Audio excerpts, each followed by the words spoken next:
ছাত্ৰ-ছাত্ৰীসকল মই এতিয়া তোমালোকক অনুসৰণি 5.1 3 নম্বৰ অংক এটা কৰি দি আছো। ইয়াত উল্লেখ কৰা আছে যে কিছুমান শ্ৰেণী দিয়া আছে, এই শ্ৰেণীখিনি সমান্তৰাল প্ৰগতিত আছে আৰু ইহঁতৰ প্ৰথম পদ আৰু সাধাৰণ অন্তৰখিনি নিৰ্ণয় কৰিব লাগে। ইয়াত প্ৰথম অংকটো দিয়া আছে 3 1 -1 -3 ডট ডট তেনেকৈ দিয়া আছে। গতিকে এই শাৰীটোৰ বা এই অংকখিনিৰ প্ৰথম পদ কোনটো আৰু ইয়াৰ সাধাৰণ অন্তৰ কিমান আমি নিৰ্ণয় কৰিব লাগে। ঠিক তেনেকৈ 2 নম্বৰ অংকটো দিয়া আছে, 3 নম্বৰ অংকটোতো কৰিব লাগিব, 4 নম্বৰ অংকটোৰ সাধাৰণ অন্তৰ নিৰ্ণয় কৰিব লাগিব আৰু লগতে প্ৰথম পদটো আমি নিৰ্ণয় কৰি দেখুৱাম। মই প্ৰথম অংকটো কৰি আছো। ইয়াত যেহেতু অকল 3 1 -1 আৰু -3 ডট ডট দিয়া আছে, মই ইয়াত প্ৰথমতে ধৰি ল'ম, ধৰো A1 equal to 3 আৰু A2 equal to 1, A3 equal to -1 আৰু A4 equal to -3। মই এইখিনি প্ৰথমতে ধৰি লৈছো। এতিয়া আমি জানো যে যদি কোনো এটা শাৰী বা কোনো এটা অংক যদি সমান্তৰাল প্ৰগতিত থাকে, তেতিয়াহ'লে ইয়াৰ যিকোনো দুটা ওচৰা ওচৰি পদৰ পাৰ্থক্যটো ওলাব লাগিব আৰু এই পাৰ্থক্যটো দুটা পদ বা তিনিটা পদ বা চাৰিটা পদৰ মাজত একে হ'ব। অৰ্থাৎ আমি দুটাকৈ পদৰ পাৰ্থক্যটো আমি চাম আৰু পদৰ পাৰ্থক্যখিনিত যদি একে ভেলু ওলায় তেতিয়াহ'লে ইয়াৰ সাধাৰণ অন্তৰ ওলাব পাৰিম। ইয়াত সাধাৰণ অন্তৰৰ কাৰণে A4 - A3 A4 - A3 equal to A4 ৰ ভেলু হ'ল -3 মাইনাছ A3 ভেলু হ'ল -1, অৰ্থাৎ -3 মাইনাছ আৰু মাইনাছ দুয়োটা পূৰণ কৰিলে ইয়াত কি হ'ব, মাইনাছে মাইনাছে প্লাছ হৈ যাব 1, গতিকে ইয়াত হ'ব -2। এতিয়া আকৌ দুটা ওচৰা ওচৰি পদ হ'ল A3 আৰু A2। এতিয়া A3ৰ পৰা যদি A2 মাইনাছ কৰোঁ তেতিয়াহ'লে A3 আছে -1 মাইনাছ A2 আছে -1 আৰু -1 দুয়োটা হ'ব -2। এতিয়া আকৌ চাইছোঁ মই A2 -1, অৰ্থাৎ A2 আৰু A1 এই দুয়োটা ওচৰা ওচৰি পদ, ইয়াৰ সাধাৰণ পাৰ্থক্যটো মই চাম। A2ৰ ভেলু হ'ল 1 আৰু A1ৰ ভেলু হ'ল 3, গতিকে ইয়াৰ এতিয়া -2 ওলাব value. A2 - A1 equal to -2 ওলাইছে, গতিকে আমি দেখা পালো A4 - A3 equal to -2, A3 - A2 equal to -2, A2 - A1 equal to -2, অৰ্থাৎ ইয়াৰ সাধাৰণ পাৰ্থক্যটো ওলাইছে -2।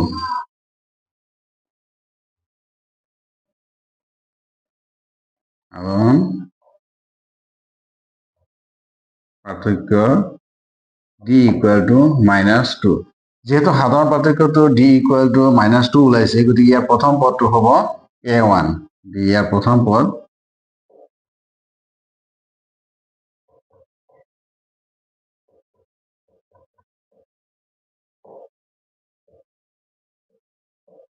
A1 equal to 3। এতিয়া মই 2 নম্বৰ অংকটো কৰিম। ইয়াত দিয়া আছে -5 -1 3 7 ডট ডট তেনেকৈ আৰু উচ্চ মানৰ সংখ্যা আছে বা আৰু ওপৰলৈ যাব।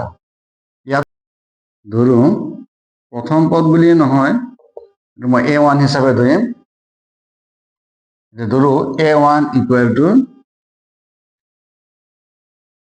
-5, A2 equal to -1, A3 equal to 3 আৰু A4 equal to 7।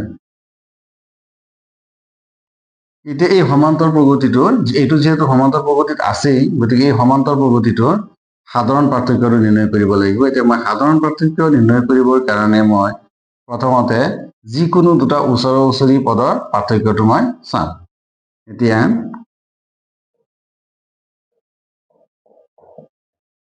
A4 minus A3, A4 ৰ ভ্যালু হ'ল 7, A3 ভ্যালু হ'ল 3, গতিকে 7 minus 3 equal to 4. এতিয়া আকৌ A3 minus A2, A3 value হ'ল 3, A2 ভ্যালু হ'ল -1, গতিকে 3 minus আৰু minus plus 1 equal to 4. এতিয়া আকৌ A2 minus A1 equal to A2 value হ'ব -1, A1 ৰ ভ্যালু আছে ইয়াত -5, অৰ্থাৎ -5.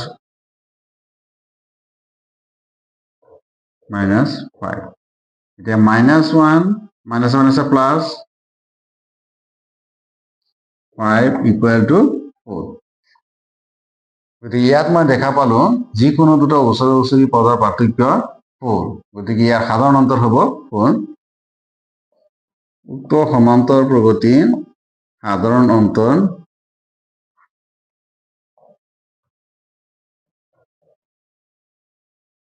বা পাৰ্থক্য ইকুৱেল টু 4, আৰু ইয়াৰ প্ৰথম পদ যেহেতু মই A1 5 ধৰিছো -5 ধৰিছো, গতিকে A1 হ'ব ইয়াৰ প্ৰথম পদ।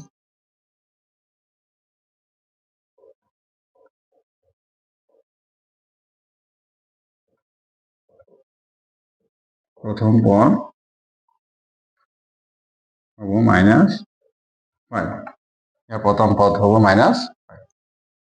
এতিয়া মই 3 নম্বৰ অংকটো কৰিম। ইয়াত মই ধৰি ললো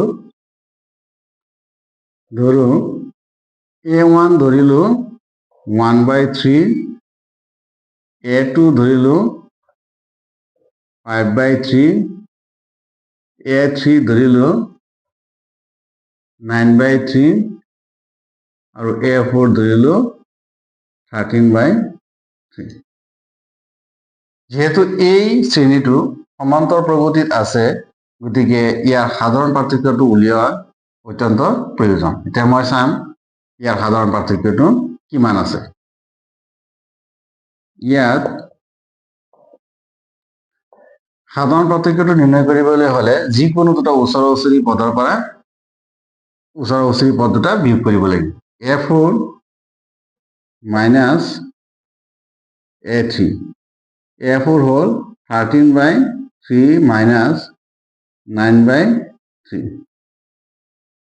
ইয়াৰ লসাগু হ'ব 3, 13 minus 9, 13 ৰ পৰা 9 গুচি গ'লে 4/3.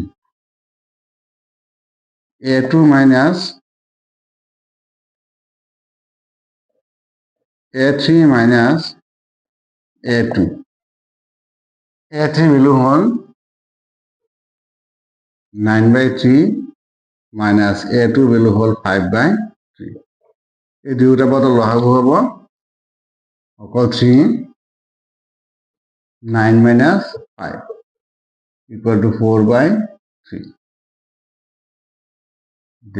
A2 minus A1 equal to A2 value হ'ল 5/3 minus 1/3. ইয়াত আছে 3, 5 minus 1 equal to 4/3. ইয়াত দেখা পালো A4 minus A3 4/3, A3 minus A2 value হৈছে 4/3, A2 minus A1 ৰ ভ্যালু হৈছে 4/3, অৰ্থাৎ ইয়াত দুটা ওচৰা-ওচৰি পদৰ পাৰ্থক্য সদায় 4/3 4/3 4/3 ওলাইছে, গতিকে ইয়াৰ সাধাৰণ অন্তৰ হ'ব 4/3। উক্ত সমান্তৰ প্ৰগতিটোৰ সাধাৰণ অন্তৰ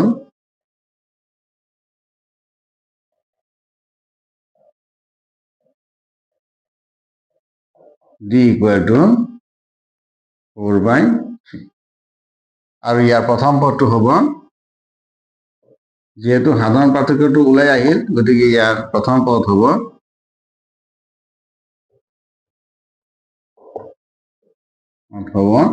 1/3।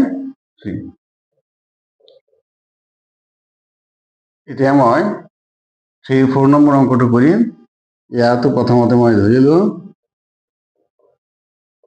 A1 হিচাপে ধৰিলো, A1 টো ধৰিলো 0.6, A2 ধৰিলো 1.7, A3 ধৰিলো 2.8 আৰু A4 ধৰিলো 3.9।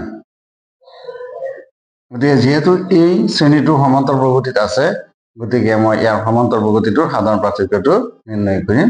ইয়াৰ কাৰণে মই লিখিম ওচৰা ওচৰি পদ দুটা হ'ল A4 minus A3 equal to 3.9 minus 2.8। এই দুটা যদি পৰস্পৰ বিয়োগ কৰোঁ তেতিয়াহ'লে এইটোৰ পৰা 2.8 গুচি গ'লে 1.1, অৰ্থাৎ A4 minus A3 ৰ সাধাৰণ পাৰ্থক্যটো ওলাইছে বা পাৰ্থক্যটো ওলাইছে 1.1। এতিয়া A3 minus A2 equal to A3 value হ'ল 2.8 minus 1.7। ইয়াৰো পাৰ্থক্যটো হ'ব বা ইয়াৰ ভেলুটো হ'ব 1.1। A2 minus A1 equal to A2 value হ'ব 1.7 minus 0.6 equal to 1.1। অর্থাৎ ইয়াত দেখা পালো যিকোনো দুটা ওচৰা ওচৰি পদৰ পাৰ্থক্য 1.1, 1.1, 1.1। গতিকে ইয়াৰ সাধাৰণ পাৰ্থক্যটো হ'ব বা উক্ত সমান্তৰ শ্ৰেণীৰ সাধাৰণ পাৰ্থক্যটো হ'ব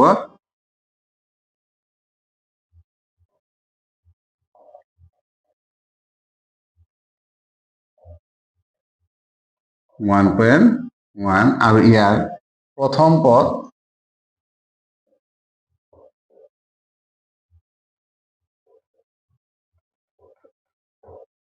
হ'ব 0.6।